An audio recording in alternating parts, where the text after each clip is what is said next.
Hey, what's going on, guys? It's Rob from Heroes Avenue. Happy Monday. Hope you guys are all having a great start to your week so far. I know I am.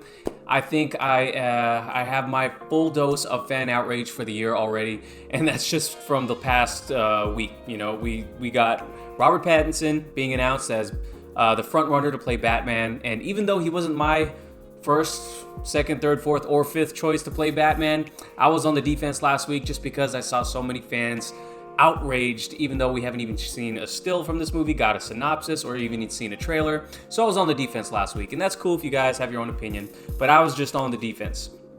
And then we get the Game of Thrones finale yesterday, which you know, of course, this whole season has been divisive, and that finale was just more of the same. And I have a lot to say about it, as usual, though I didn't get to make a video about this season yet. I know it's kind of late at this point, but if you do want to see my thoughts on the Game of Thrones Season 8 and the finale and the season as a whole, or the show as a whole, let me know in the comments below. I'll be giving it to you from my perspective as a book reader and a person who enjoys the show. So if you guys still want to hear about that and still would watch that, let me know in the comments below, and I'll get it out maybe today or tomorrow.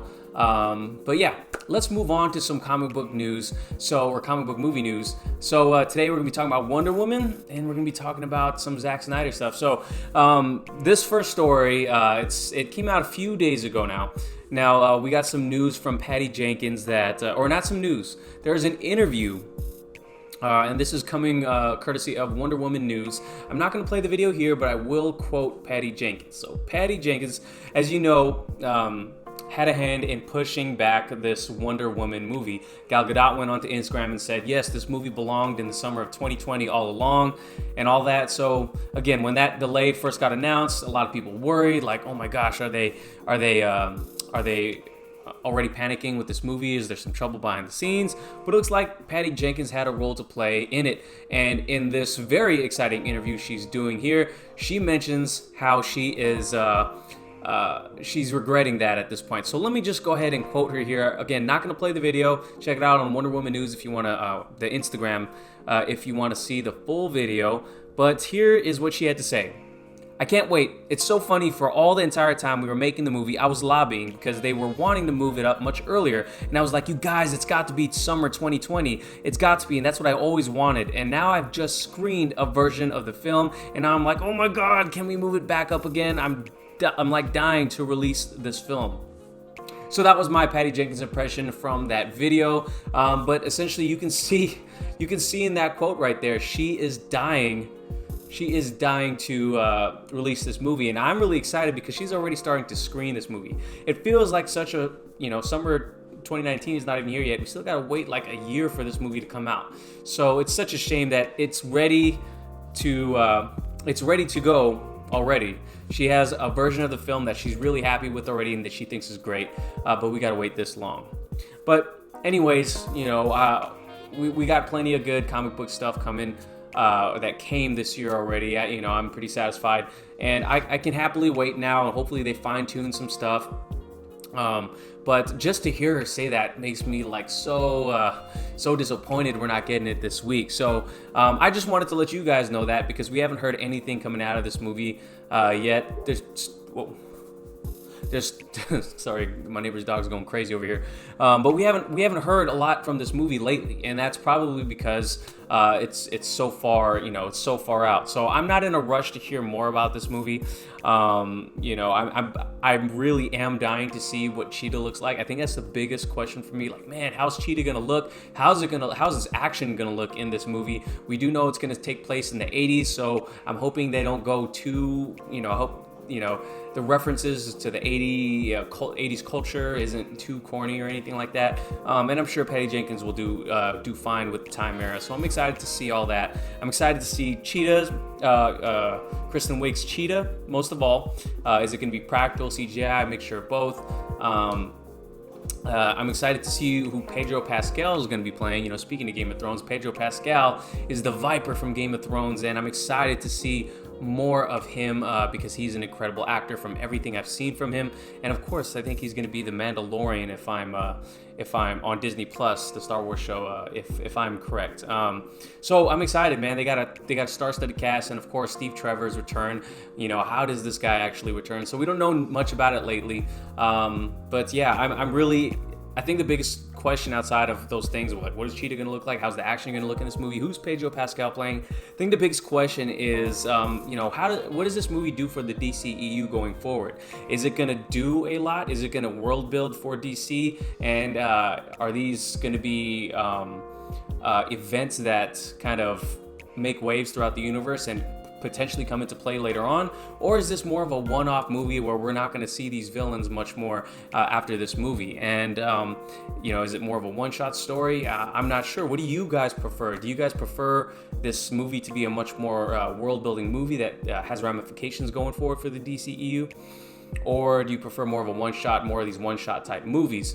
I'm really hoping that we still do get world building, even though it takes place in the 80s. So, how they're going to weave that into the future Wonder Woman, I'm not sure, or future Justice League movies. It'll be really curious, but hopefully good writing can solve that. And I'm just really excited to talk about that, and was really excited to see Patty Jenkins talk about it since we haven't gotten any news on that front lately. Okay, let me know what you guys thought about that story. Let's talk about one more thing in the world of DC today, and that's Zack Snyder, of course. The guy doesn't stop posting behind-the-scenes images of this Justice League movie. So I'm sure he knows, or I know he knows about the fan support from the community about the release of Snyder Cut movement and everything like that. And I just read an article a little earlier that fans have raised over $10,000 for the campaign to get this movie made. So if you want to know more about how the fans are doing a lot of behind-the-scenes work to get their voices heard, you can follow them on Twitter at RT Snyder Cut. I follow them on Twitter. Follow us on Twitter at Heroes Avenue. But I definitely need to be more active on Twitter. But yeah, the fans are doing a lot to see this movie, and Zack Snyder is quenching their thirst or their hunger for more from the movie. So naysayers are still out there for some reason, even though Zack Snyder has actually said, yes, this cut exists. There is a cut that exists, and he even mentions the runtime and everything. But he did share this image of Cyborg in the movie, and it's a pretty cool image, a shot of Cyborg that we haven't seen in the movie, obviously, and he captions it, "That's more like it, and that's a tear." And yeah, you can see kind of a tear dropping from Cyborg's eye, and it looks like possibly the visual effects from this shot aren't really done, but it looks awesome. You know, Zack Snyder recently went on to say that the last little scene of Cyborg at the end of Justice League, where he gets kind of a more comic accurate suit next to his dad, that wasn't part of Snyder's vision. So that just goes to prove even more that, man, his movie was totally different, because apparently his dad Silas dies in his version of the movie, and we're not sure when that actually happens, but that's possibly why Victor's crying in this little shot right here. You know, who knows? And we know that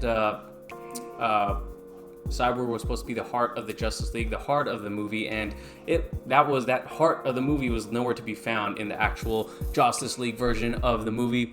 But yeah, so we know he got shortchanged, and Ray Fisher's been pretty vocal and